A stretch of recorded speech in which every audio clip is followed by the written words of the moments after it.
Alors maintenant, on va parler un peu d'AlphaGo. On en avait parlé dès le début de la première formation. C'était un peu le... Je vous en avais parlé pour vous dire, bah voilà, c'est un algorithme qui a permis d'utiliser un peu tous les domaines de l'IA. Et là, on va voir en pratique comment est-ce que ça marche, sachant que maintenant, vous avez à peu près tous les outils pour savoir. Donc le jeu de Go, il faut comprendre déjà que pour beaucoup d'informaticiens, ça a été considéré comme, pendant longtemps comme un jeu qu'on n'arriverait jamais à résoudre de façon informatique. Il y en a d'autres qui disaient que ce serait dans 100 ans qu'on arrivera à battre les humains, d'autres que ça n'arriverait jamais. Pourquoi? Parce que ça n'a absolument rien à voir avec les échecs en termes de dimension. C'est pas qu'on est quelques ordres de grandeur au-dessus, c'est qu'on est des... Enfin bref, on est beaucoup d'ordres de grandeur au-dessus. L'arbre des possibilités, voilà, on a 10 puissance 600 possibilités. En gros, c'est le nombre de parties qui peuvent être jouables. Les configurations possibles d'un plateau, c'est 10 puissance 170. Bref, c'est des nombres énormes. Bien plus grands que le nombre d'atomes dans l'univers. Donc, c'est quelque chose, on peut pas le conceptualiser, quoi. Ok? Donc, du coup, comment est-ce qu'on fait pour traiter ce genre de problème? Dans le jeu d'échecs, Deep Blue, quand il a battu Kasparov il y a 20 ans, en gros, on faisait de l'exploration d'arbres, c'est-à-dire qu'on avait notre jeu, nos pièces, et on explorait qu'est-ce qui se passe si je joue tel coup, et ainsi de suite. Et comme ça, on arrivait à avoir une vingtaine de coups à l'avance. Au bout de 20 coups à l'avance, on arrivait à dire, bon bah voilà, sur le plateau, bah lui il a perdu son roi, sa reine, on sait à peu près évaluer qui est en train de gagner sur un jeu, d'accord? On peut le faire de façon... ouais, son roi il a perdu, mais... On sait aux échecs, on sait assez facilement évaluer qui est en train de gagner sur un jeu. Et du coup, avec ça, bah, il suffisait de faire l'exploration d'arbres, il suffisait que l'ordinateur arrive à explorer plus de possibilités que l'humain, et puis il gagnait, grosso modo. Sauf que là, au jeu de Go, bah, on ne peut plus explorer un arbre avec toutes ces possibilités-là. On peut voir toutes les possibilités, peut-être 2 coups en avance, mais c'est tout. Voilà, on ne va pas pouvoir aller très loin. Donc comment est-ce qu'on va faire?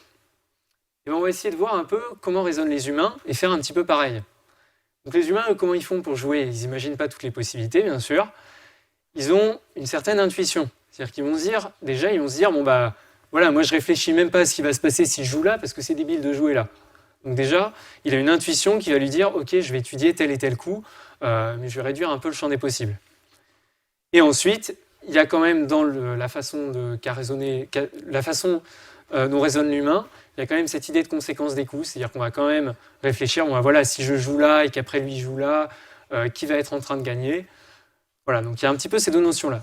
La notion d'intuition, puis la notion d'arbre de probabilité, voilà, voilà, aux échecs, c'est ça, on regarde ce qui se passe au coup d'après, puis 2 coups après, et ainsi de suite. Bon, alors ça, on sait faire. Ok, on l'a fait aux échecs, c'est très bien. Maintenant, comment est-ce qu'on fait pour cette notion un peu d'intuition? Ben, on va essayer de la définir de façon un peu plus précise. En fait, qu'est-ce qu'on veut?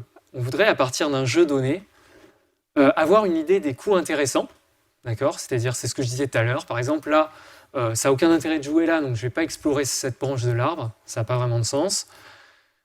Et ensuite, donc ça va nous permettre d'explorer l'arbre en supprimant plein de branches. Donc déjà, et quand je dis plein de branches, c'est on va peut-être en explorer, je sais pas, 5 sur 100, donc ça diminue vraiment grandement. Et ensuite, une fois qu'on explore cet arbre, on ne va pas pouvoir aller au bout de la partie, parce qu'il y a des centaines de coups dans la partie. Donc du coup, il faut qu'on puisse dire qui est en train de dominer le jeu à un certain point donné. Donc ça demande aussi de l'intuition. C'est-à-dire là, pour savoir qui gagne, bref, nous on n'y arrive pas. Un bon joueur, il va pouvoir dire, ok, là c'est les noirs qui sont en train de gagner. Les noirs, ça se voit. Voilà, donc comment est-ce qu'on fait ça? En fait, le jeu à un instant donné, qu'est-ce que c'est? On peut les représenter avec un tableau de 0, de 1 et de moins 1, pour les pions de chacun. Les coups intéressants, on pourrait le représenter avec un tableau de probabilité, qui pour chaque point va donner une probabilité d'intérêt de jouer à cet endroit-là, une certaine... représenter un peu cette notion d'intuition. Et qui domine le jeu, c'est simple, c'est juste une probabilité. 0, je suis en train de perdre, 1, je suis en train de gagner. Bon, là, on se retrouve avec un problème de régression, en fait. Où on va avoir, alors régression, classification, évidemment, on a vu, c'est plus ou moins la même chose pour les algorithmes derrière. Mais l'idée, c'est on va devoir donner des entrées et puis faire apprendre l'algorithme derrière à trouver ces solutions-là. La question, c'est sur quelles données on va lui donner. Bon, là, on est en train de me dire, il faut que ça se termine. Ça va. Ouais. Ok, donc sur quelles données on va donner à l'algorithme? Pour avoir cette intuition, comment est-ce qu'on va faire?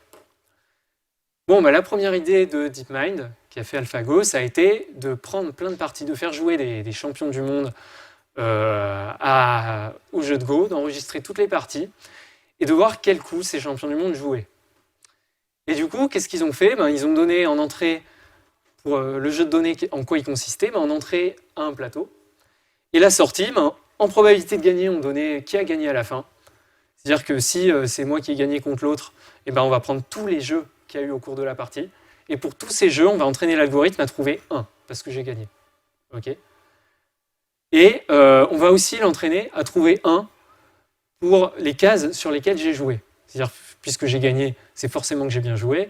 Donc, les coups que j'ai joués, c'était ceux qu'il fallait jouer. Okay, donc, c'est un petit peu violent comme façon de faire, parce qu'évidemment qu'il y a plein de coups que j'aurais pu jouer. Mais si le jeu n'overfit pas, d'accord, toujours le même problème dont on a parlé avant, s'il n'apprend pas par cœur, mais qu'il arrive à généraliser ça, ces petites données particulières, il va pouvoir les extrapoler pour voir, globalement, dans les parties, les gens, ils ont tendance à jouer là, là, là, et pour trouver ce fameux tableau de probabilité. Donc là, c'était de l'apprentissage purement supervisé. Ouais, j'ai loupé une slide. Bon, voilà, tout est réel, c'est gentil, c'est la régression. Ouais, donc la première façon de faire, c'était superviser avec des données humaines. Alors on se dit, ok, si on donne ces données, comment est-ce qu'il va faire pour battre l'humain? Il va faire comme aux échecs, c'est-à-dire qu'il va explorer l'arbre plus loin que l'homme. Et c'est comme ça qu'il va pouvoir gagner, toujours sur cette notion de, ok, je vais pouvoir voir plus de coups que toi, mais il a quand même besoin de cette certaine intuition qu'on va faire grâce aux réseaux de neurones. C'est les réseaux de neurones et la puissance de calcul qu'on avait derrière qui a permis de retrouver cette intuition dans l'ordinateur. Et encore une fois, on a toujours le même problème avec les réseaux de neurones. On ne sait pas pourquoi il va vouloir jouer tel ou tel coup, d'accord? On ne va pas pouvoir interpréter tous les poids qu'il y a dedans, mais voilà, c'est vraiment cette idée d'intuition. C'est pour ça que j'aime bien ce mot. Voilà, et qu'est-ce qui s'est passé? En je ne sais plus quelle année, c'était quoi, 2015? Quoi? Ouais, un truc du genre. AlphaGo a battu Licedol avec un algorithme comme ça qui a quasiment tout appris sur des parties humaines en apprentissage supervisé. Bon, mais ça c'est sympa, mais ils se sont dit on peut faire mieux, notamment parce que Licedol a gagné une partie sur les 5, et ça, DeepMind, ils n'ont pas aimé. Et ils se sont dit ok, on domine l'humain, mais c'est pas encore suffisamment franc, on veut vraiment l'exploser. Et pour ça, ils se sont dit ok, dans nos jeux de données, on n'a pas regardé les parties que de champions du monde. Il y en a qui étaient un peu moins forts, il y en a qui... C'est pas tous les meilleurs coups qu'on a eus. Donc pour s'affranchir un petit peu du biais des joueurs qui ont joué, qui ne jouent pas parfaitement, on va essayer de s'affranchir de toutes les données qu'on a, de partir de zéro, et de faire en sorte que l'algorithme apprenne par lui-même, sans aucune donnée humaine, à jouer au jeu de Go. Alors comment on fait ça? C'est simple. Nos réseaux de neurones, je rappelle, c'est du supervisé, il nous faut des données. La question c'est comment on génère ces données. Comment on génère il nous faut des données d'entraînement quand même, des choses qui ont du sens. Pour ça, on va le faire jouer un algorithme aléatoire contre lui-même. Donc ils vont jouer n'importe quoi, ils vont mettre des pions à droite, à gauche, mais à la fin, il y en a bien un qui va gagner. Et il a gagné pourquoi? Parce qu'il a joué mieux que l'autre. Même si c'était aléatoire, il a fait des coups un petit peu mieux. Du coup, on va entraîner le réseau de neurones à jouer comme celui aléatoire, mais qui joue un peu mieux que l'autre. Donc on va lui donner tous les plateaux, et on va lui dire, voilà, c'est ce joueur qui a gagné en jouant tel coup. Du coup, le coup suivant, il va être un petit peu moins aléatoire. Il va jouer un petit peu mieux. Et ainsi de suite. Comme il joue mieux, quand il va se faire battre, c'est que l'autre a joué aléatoirement des coups plus intéressants. Donc il va apprendre ses coups. Et ainsi de suite. Donc évidemment, c'est beaucoup plus long parce qu'on part de zéro. C'est-à-dire au début, il fait n'importe quoi l'algorithme. Mais si on arrive à mener bien l'apprentissage, à la fin, on devrait pouvoir arriver à des choses performantes. Donc ça, c'est le reinforcement learning. C'est-à-dire que le jeu apprend tout seul, lui-même, en se renforçant petit à petit, en devenant de meilleur en meilleur, en partant de zéro.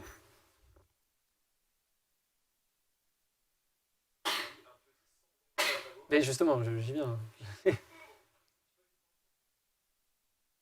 Voilà, donc ça c'est la courbe d'apprentissage de AlphaGo 0. Alors c'est assez rigolo de voir que en seulement 3 jours, AlphaGo 0, il passe celui qui a battu Licedol. En 3 jours d'entraînement, alors évidemment avec des puissances pas possibles, hein. Le nombre de jours a peu de sens, mais c'est quand même assez énorme. En 3 jours, il bat Licedol, et en 21 jours, il bat... alors AlphaGo Master, c'est un truc intermédiaire, où ils l'ont entraîné avec des données humaines, et après ils ont fait du reinforcement learning. Et là, AlphaGo 0, on part vraiment de rien. On part de moins 8000 en rating Elo, c'est-à-dire t'es vraiment moins que rien, quoi.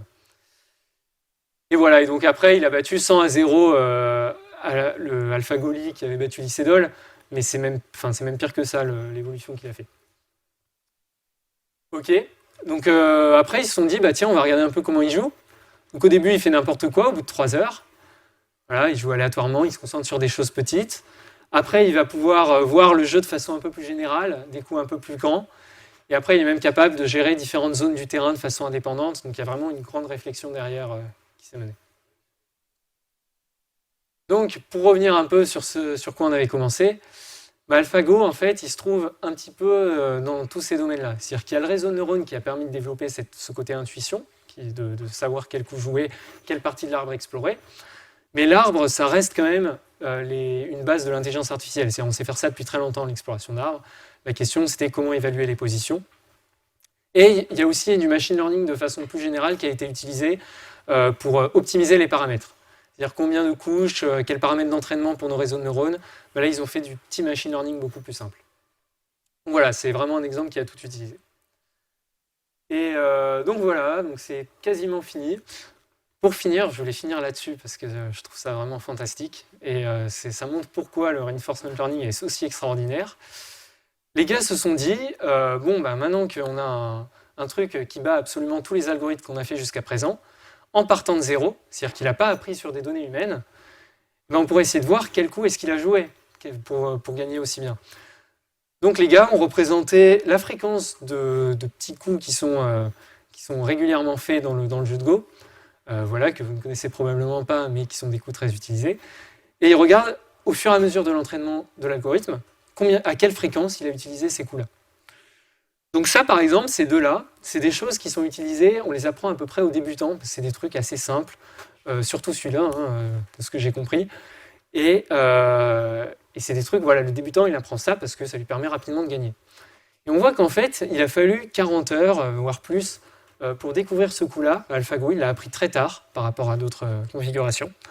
Donc bon, c'est marrant.